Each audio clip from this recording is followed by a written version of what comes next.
Kate del Castillo playing La Muerta, Diego Luna playing Manolo, Ron Perlman, Zibalba, and last but never least, Ice Cube playing Handlemaker. Yeah.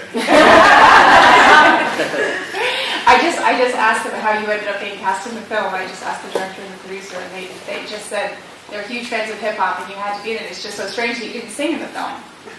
Yeah, I was trying to go for that Biz Markie song, but they kicked me off of it. I'm a singing part too. So I just wanted to go down the line and have each of you describe your character. Well, La Muerte is this beautiful Catrina that I love and that I didn't know how to approach the first time that they presented it to me, because I thought it was going to be a little bit dark, everything's dark about La Muerte. So after listening to Jorge's story, which is amazing and that moved me deeply, I understood that it was all about life, and it's because La Muerte is pro-life, pro-heart, she's a positive, beautiful, and she's beautiful and elegant and sexy and and funny. So I love La Muerte. It's all good. I play Maria, and Maria is this doting daughter that really wants to make her father proud, but also wants to find her true voice, and is a very confident and feisty individual who believes in the power of her convictions and also believes in the virtue of her friends. And I think that she just wants to continue to grow and be allowed to be an equal amongst all the men. I play Manolo, which is the best character I've ever played. I would love to be Manolo, but I'm not as romantic. No, first of all, I don't play guitar. Now I know I can sing, but Gustavo Santolaya needs to be close. But it's a guy that is completely in love with Maria from day one, and he's willing to do everything to make her happy, even if that means let her go. He will do it. It's the son of a family of bullfighters, but he doesn't like bullfighting. He hates the idea of having to kill the bull, and he's fighting to be who he wants to be. It's through music that he expresses who he is, he has a fantastic friend called Joaquin, but it's like a brother kind of relation. There's always competition, and they'll fight for the love of this amazing woman. Should I ask you if you've ever had to do a mic fight over a woman, and what's your strategy? I didn't try the guitar, so I did, but now I know. I play the candle maker. He's a god. He's over the Cave of Souls, and he's there, making sure that all the souls that are remembered stay lit and keep burning. The flame keeps roaring, and he's so happy to see Manolo because he hasn't seen anybody for eons. So he's impressed, and he's there to help them get through their journey, and extremely proud to be part of this. I play Zibalba, who is a demon. He's married for a few thousand years now to La Muerte, which is probably his best claim to fame because she is the best side of him. He presides alternately over different regions of the netherworld. We find him, as the story starts, presiding over the land of the forgotten. He would much prefer to preside over the land of the remembered, but La Muerte has a lock on that. So it's a wager that they make between the two of them that sets the story off, and whoever wins the wager gets to decide where their next reign is going to take place. And you work with Guillermo. How does it change? How does the dynamic change when it's voice acting versus other things you've done in the past? I don't have to wear pants. Or you Actually, do? I did a couple of movies with Guillermo where I didn't wear pants before. That was different. That was in my early career, whatever. I wasn't born yet then. It's come full circle Yes. in the film and in life. So I'm going to open open it up to the first question. My question's for Ice Cube. Are directors always trying to get you to say it's a good day, and are you okay with that? Always. Every movie I do, I got to make sure I got all my rap lines because they want one of them. I've said everything in a movie that I've said on record, it seemed like. So I don't know, it's something that directors get a kick out of, and I have no problem with it. You know what I mean? If they want a little Ice Cube flavor, that's what I'm here for. On Ice Cube, it seems like you have so much fun playing this character. I'm curious as to how did you go about finding the voice to play God? It's not the God, he's a God. So I just wanted him to be fun, somebody who you wanted to roll with, who you wanted to guide you through the rest of the story. And, you know, I just really wanted him to be interesting, dynamic, all over the place kind of character. So, you know, I had a ball doing it, and you know, like I said, I'm available for part 2. Part 2 off, I'm ready. So Guillermo was saying that you went in and just nailed the vocals, no training, first take, and then the composer on the carpet was saying that he thinks you should release an album. Is that something that you would pursue down the line, singing? I mean, I keep saying that I wouldn't mind to go platinum in Japan. I really mean it. No, but I sang when I shot Nina, and I worked vigorously with an amazing voice coach. So, you know, by the time I started doing the sessions for Guardians and we got to sing, it just had been a year and a half, like a year. So I just sort of still remembered all those things. It's amazing what you discover that you're able to do once you really put your body and your soul into a skill and you try nothing but to master it. You discover a lot about yourself, that you can actually do something if you put your mind to it.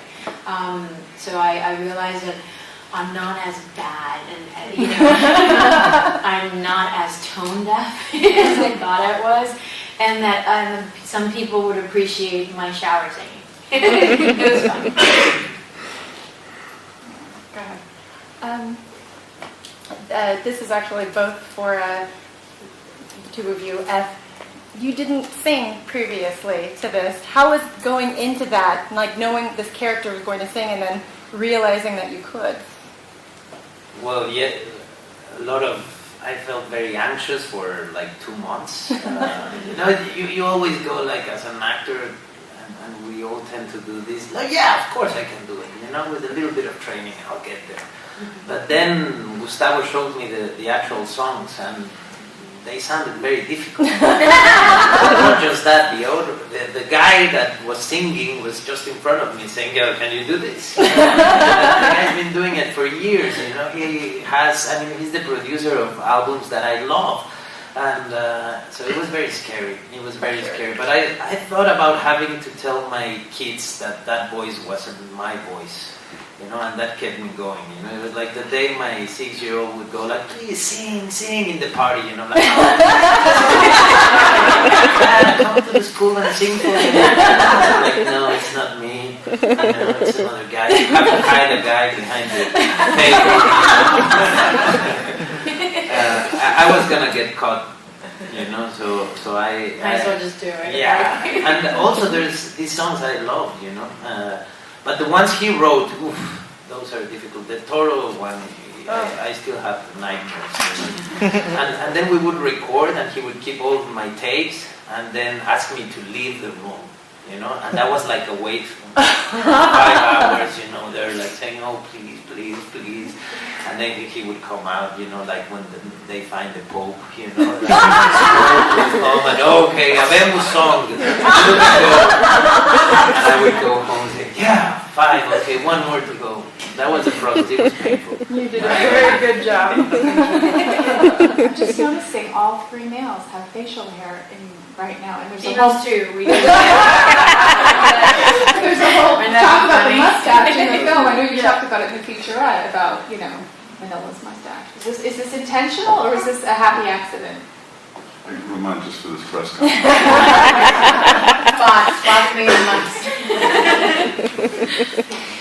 sort of for all of you, sort of going down the line, working with Guillermo, such a visionary. I think you could not know that it was a Guillermo film and see it and know it was a Guillermo film, and Jorge as well, and were both of those gentlemen a draw for each of you in wanting to do this film? I have to say that Guillermo was an amazing godfather, for this project, and he believed and he fought for Jorge to have his vision. But I think that this is a story that basically grew from Jorge and his wife, and Guillermo just needed to support this artist. So when every frame that I see of this movie, I see Jorge, and I see his big heart, and I see the pride that he has in his culture, in his upbringing, in how beautiful he saw his life growing up and how colorful it was. And I feel like Guillermo was able to sympathize with that, identify with it greatly, therefore felt the need to fight for Jorge to get his vision to come to life. He said to me that Guillermo, when we met the first time with Jorge, first he called me and said, you have to come to this meeting and you can't say no. And then I arrived to the meeting, and at the very, very end he just turns and says, ya ves, cabrón, la tiene bien cara este cabrón. And it was like, I believe that's what a producer is it's the first, he represents the audience somehow, It's the first audience a director has, It's the first time someone gets to expose his point of view, and that reaction, in fact, it makes a film be what it is, I think if you're thinking of an audience, then get that kind of producer.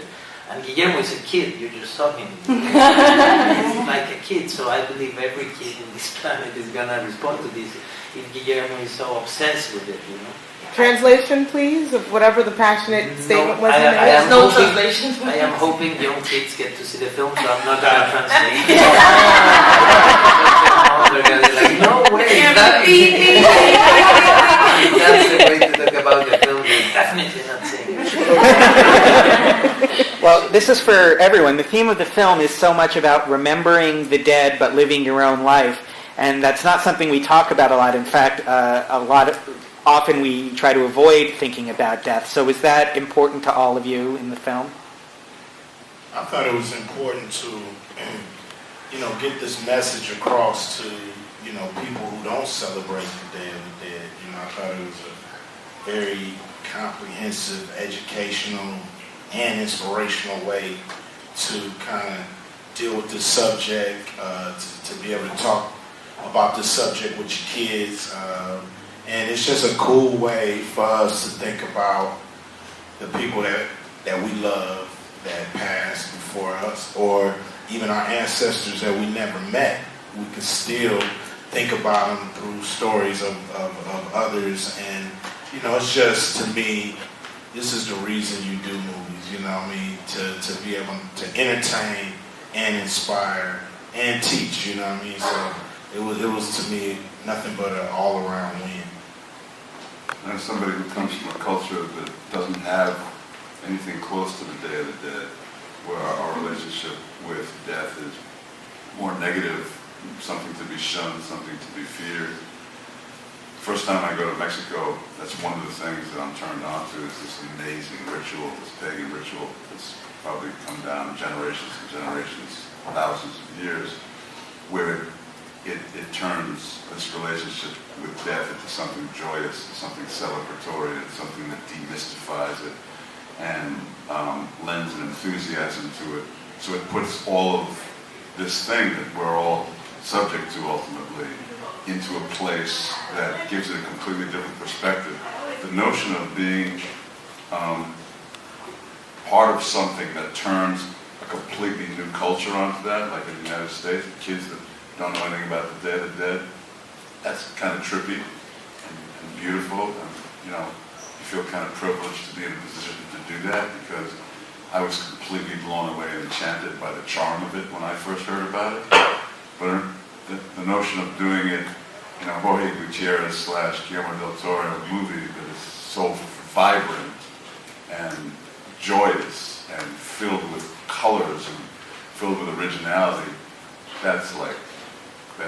that's just mind-blowing, and just the reason why you aspire to do this job, is to be involved in something that has the potential to put something like life and death into a completely different context. And it's also, I think it's a Mexican tradition maybe, but it's a universal, thing that just because we will all get there someday, so it's a way of keeping, your family together and not mourning, because it's a very selfish thing just because we're going to miss them and we're the ones staying here. But, when you celebrate and bringing them their food, their favorite drink, their favorite music, and just making, in Mexico is very much so like that, we celebrate out of tragedy and we mock ourselves, and I think that's a nice part of it. And you make the film poke fun of yourselves a lot. I was saying to Jorge, the churros and all that. The churros, It's so charming that he incorporated that into the film. I think we have time for one more question. Hi, Guillermo was telling us that there was a design element in the film that the male characters are missing a triangle piece in their eye, and that the female characters are complete, like their design is complete because they're supposed to be fulfilled. Did it attract all of you to the film to have kind of, very strong female characters and then male characters that also have a very soft side to them and aren't, super machista? Were you attracted to that the characters were different maybe than what you mostly see in a lot of, animated films throughout history? Well, Not just the that. women are feisty too, but they're still women, But also the chance to portray characters, I'm Mexican, that are human first, and that then are not the stereotype that we are always represented with. I mean, it is a very important film for all of us. You could tell today in the red carpet, there was more people on the red carpet than behind the bars, that because we are so happy, and it's a big community wanting this film out, that everyone was there to support, and we want our stories on the screen, we want to be represented in film. And coming from Mexico, this is the only chance I have to be part of an animated film. The budget of this film is the budget of every movie I've done before, put together more. So it's an amazing thing to have a chance to do a film that is going to get everywhere. And obviously, there you are. Sorry. And obviously, without Guillermo, probably this would have never been done, And this is Guillermo, for those who know him, it's very stubborn, and it's difficult to make him change his mind. And I'm glad he was so passionate about doing a film about Day of the Dead and about the celebration of life and our culture. And I'm so glad you guys are here, and I'm so glad we'll see you in a year or two for the second part.